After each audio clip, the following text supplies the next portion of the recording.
Tüpürüm sənin üzvə, sən kişi deyilsən. Ha, danışıqla fikir ver. Onsuz da əsəbim yerində deyil. Uşaq-muşaqla da vaxtım yoxdur mənim. Durum sənə vaxt ayırım. Sən qabağında uşaq yoxdur, sən qabağında uşaq yoxdur. Nazlı səni sevirdi. Nazlı səni sevirdi. Sən bunu bilirsən. İndi gözü yaşlı qalıb mənim bacım. Başqa bir yerə getmək istəyir. Özünü bədbəxt eləmək istəyir. Kimə görə? Hamısı sənə görə. Sənə görə Xəzər. Mən istəyərdim belə olsun. Gedib o dövrən. Gedib niyə vaxtında heç şey eləmədi? Niyə vaxtında heç şey eləmədi? Hayır, düzəltməyə çalışıram. Nəyi? Hər şeyi. Gedib olacaq. Gedib.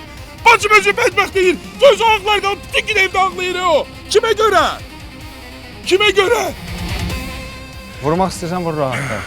Dəyməz bu yumruğumu sənə vurmağa da dəyməz.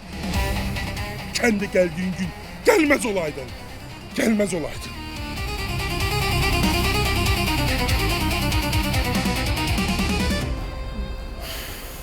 Heyf ki arada Nazlı var. Yoxsa mən bilirəm, nə edərdim.